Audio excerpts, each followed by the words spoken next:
او څلورم صفت څه دی؟ والذین یبیتون لربهم سجدا وقیاما، چې د شپې چې تیرې نو داسې حالت کې تیرې چې کله رکوع کې وي او کله دو په سجدې کې وي، کله په قیام کې وي، ولاړ دی الله ته، د شپې تهجد کوي. دا د مؤمن صفت دی. دا د عباد الرحمن که عبد الرحمن جوړیږي، د الله خاص بنده جوړیږي. دا صفت به ځان کې پیدا کې تهجد کوه، تهجد لمونځ له پاسې، ځکه چې شب بیداری دا چاته نه نصیب کېږي. او الله تبارک وتعالی ځکه فرمایي وبالاسحار هم یستغفرون، د پښمنۍ مال دا پاسې دا مؤمنان او د الله نه بخښنه غواړي. بل ځکه دی والمستغفرین بالاسحار، د پښمنۍ مال ته د الله نه بخښنه غواړي، استغفار وي. بل ځکه الله فرمایي تتجافى جنوبهم عن المضاجع يدعون ربهم خوفا وطمعا، بسترونه جدا شوي وي، بسترې راغونډه کړې ده، خلق د پروت دی د الله مخکې سجده کوي، کله قیام کوي، قرآن پاک لولي، ذکر اذکار کوي، مراقبه کوي او د الله نه دعاګانې غواړي. دا چې کوم دی د مؤمن صفت دی، دا ځان کې راوله. نو والذین یبیتون لربهم سجدا وقیاما. او نبی کریم صلی الله علیه وسلم د تهجد ډېر غټ فضایل بیان کړي دي. ابو امامه رضی الله تعالی عنہ فرمایي چې رسول الله صلی الله علیه وسلم ارشاد فرمایو تاسو د قیام اللیل د تهجد د مص پابندي کوئ، ځکه چې تاسو نه مخکې چې څومره نیکان خلق تیر شوي دي، دا د هغو عادت او دا د هغو طریقه او هغو په تهجد مص کو. تهجد مص انسان له الله ته نږدې کوي، تهجد مص انسان له د ګناهونو نه لرې کوي او انسان له د ګناهونو نه منع کوي. تهجد مص سره چې مخلوق ودو پروت دی، ته تهجد کوي، ستا زړه کې به خامخا راشي الله بنده د شپې پاسې الله ته ولاړې او ته آرام کار کوې، دا کار مه کوه، په خپلو تا به د ګناهونو نه چې کوم دی هغه بچ کړي، ګناه نه یې پرېښده، ته الله ته نږدې شتلې. او چې ګناه کې اخته نو الله تبارک وتعالی لرې، نو تهجد مص پابندي کول پکار دی. دا د مؤمن صفت دی او دا چې کوم دی د مؤمن کې یو خاص صفت الله تبارک وتعالی بار بار بیاني. عبدالله بن عباس رضی الله تعالی عنہ فرمایي که تاسو نه دا نه کېږي نو بیا کم سے کم ماښام ماسخوتن مونځ پسې وروسته 2 رکعته مونځ وکړئ، د وتر نه مخکې 2 رکعته مونځ وکړئ تهجد په نیت باندې. دا هم تعالی چې کوم دی د قیام اللیل ثواب بدل الله تبارک وتعالی راکړي. او فرمایي چې کوم سړی ماسخوتن مونځ نه وروسته 2 رکعته مونځ وکړو دی اوده شو، دی هم په دې کې داخل دی بات لله ساجدا وقائما، د شپه تېره کړه د الله تبارک وتعالی په مخ کې داسې حالت کې دی سجدې کې دی، ګویا دی قیام کې دی. او که دا در هم نه کېږي نو کم سے کم د ماسخوتن مونځ او د سهار مونځ امامتۍ سره جماعت سره وکړه، بیا به هم تعالی الله تبارک وتعالی د قیام اللیل سره هغه درجه راکړي. لیکن زمون شان د خلق چې هغه په دې اوږدو اوږدو شپو کې چې ماښام بانګ شل منټه پابندي 15 منټه تقریبا ویلی کېږي او د سهار مونځونه اکثر 15 منټه شپږ بجې په جماعتونو کې کېږي،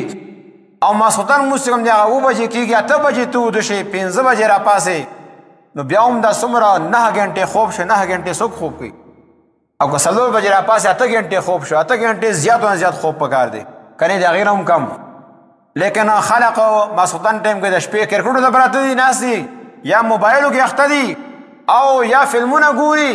د شپې 12-1 بجې وده شي، سهار ته مونځ پته هم نه لګي. تپوس اکثرو نه وکړه چې د سهار مونځ څه ټایم کېږي جومات کې پته نشته. یو هغه کس دی چې هغه نه کله کله مونځ لاړ، خوب پې غالبه شو، بیماره شو، بل داسې حاله ایر شله ولا سفر یې کړی ډېر زیات ستړی شوی وده شو، دنه مونځ لاړو، کله کله دا یو. لیکن مستقل طور باندې چې یو روجې کې به زه مونځ کومه او بیا ما ته د سهار مونځ پته هم نشته دی چې سهار مونځ څه ټایم کېږي، کم ځای کې کېږي، څو کسان یې پکې دي کلي کې، دا پته نشته دی. نو د دې دا سستي ده، دا غفلت دی، دا د ځان نه کول پکار دي. که د الله بنده جوړېدل غواړي او د الله د محبوب جوړېدل غواړي او د الله تبارک وتعالی سره تعلق جوړېدو والا غواړي، نو بیا مونځ کوه، مونځ له په ټایم باندې پاسه. نن سبا کې یو کس ته تهجد نه کوي، هغه به کله تهجد کوي، لیکن دا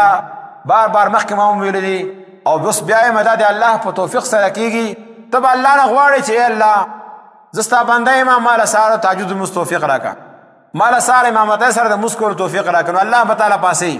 او که ته وایې پخپله به زه پاسمه، زما طاقت دی، نو دا چا د لا حول ولا قوة الا بالله، دا طاقت چې کوم دی هغه خپل دی، چا نه وي، د الله تبارک وتعالی ولا پاسي. همدغه وجه ده چې کوم تهجد ګزار خلق دی هغه لنډو شپو کې هغه به تهجد له پاسي، او کوم چې نه کوي هغه د اوږدو شپو کوم د سهار مونځ کې جومات کې غایب وي. نو د مؤمن یو صفت دا دی چې دی د الله تبارک وتعالی مخکې به د شپې په قیام کې او په رکوع کې وي دی به د الله مخکې جاړي دی به الله ته فریاد کوي دی به الله تبارک وتعالی سره خپل تعلق جوړي خپل ګناهونه به یادي الله فلانی ذکر نه ګناه شوی ما ته معاف کړي الله فلانی ذکر نه ګناه شوی ما ته معاف کړي ما ته معافي وکړي څوک زما او ستا منځ کې نشته یو زه یو تی زما ستا منځ کې راز دی کور والا مې ومودو پراته دي کلیوالو هم نه دي خبر یو تی یو زه مې الله ما ته معافي وکړي سر د سجدې کې ایښی دی لاسونه د الله ته نیولي دي یقینا الله تبارک وتعالی به رحم کوي الله زما رزق وسیع کړي الله ما له بیمارونو نجات راکړي الله مشران کشران تل دي دغو مغفرت وکړي دا زما کلیواله دي زما رشتهداران دي زما استادان دي زما مشایخ دي شاګردان دي مقتدیان دي په ټولو باندې رحم وکړو دا دعاګانې په دغه غواړې نو پس الله تبارک وتعالی سره تعلق جوړیږي الله تبارک وتعالی به تا یادي او پنځم نمبر صفت دا دی والذین یقولون ربنا اصرف عنا عذاب جهنم ان عذابها كان غراما اے زمونږ ربا دعاګانې کوي مو سره چیر زمونږ ربا د عذاب د جهنم نه مونږ نه لرې کړي دا نه چې تهجد نه وکړو او زما کې چې کوم دی هغه صفت ښه دی زه پکې باندې نرمۍ سره زما او زه جاهلانو سره چې کوم دی مخاطب کېږم نو هغه صحیح طریقې سره کوم د پیغمبر علیه الصلوة والسلام طریقه د هغه طریقې باندې او شپې تهجد کوم دې باندې فخر کوم نه هر څه کوم هغې نه به وجود بیا هم یریږي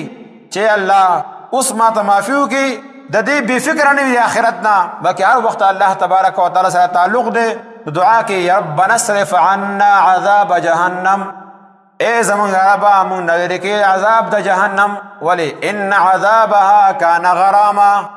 ځکه د جهنم عذاب چې کوم دی دا ډېر بد دی دا ډېر تاوان والا دی ډېر لوی مصیبت دی جهنم عذاب ډېر لوی مصیبت دی الله دې هغې نه بچ کړي الله دې مونږ ټول بچ کړي نو دا دعاګانې دي دا د الله نه غوښتل دی مونږ خلک فرض مونځ وکړو تښتو څه ټایم ورته دعا غواړي صرف دې لپاره دغه دعا د موږ څخه یوه دعا پاتې شوې ده هغه دا ده چې مړ یو شی مونږ به لاړ شو خوا کې به کېنو ټول لاس چت کې دعا وکړو اوس ده ته هم پته نشته دی کوم چې مخکې کس هغه راسره هم ستړي شوي کته کېږي بله کېدو سره ستړي شوي دي خو بس دعا وکړله سی وویل دعا آداب سو دعا طریقه څه وه هغې نه هم نه دي خبر خو بس براینه هم دعا وشتله هغه یو دعا مونږ ته پاتې شوې ده نور موږ الله تبارک وتعالی سره تعلق هغه هېر کړی دی چې هغه نه به څنګه غواړو پیغمبر علیه الصلوة والسلام طریقه څنګه وه تمام انبیا چې د هغه نه غواړي په کومې طریقې باندې غواړي آدم علیه السلام څنګه غوښتلی وه نوح علیه السلام الله نه څنګه فریاد کړی موسی علیه السلام څنګه فریادونه کړي عیسی علیه السلام څنګه کړي نور پیغمبرانو الله ته څنګه لاسونه نیولي وو په کومې طریقې باندې فریاد کړو د هغو طریقه څه وه نو هغه طریقه موږ ته پته نشته دی خو بس سلام ګرځو او تختو د مؤمن یو صفت دا ده چې د ځانه دعاګانې غواړي آخرت فکر وسره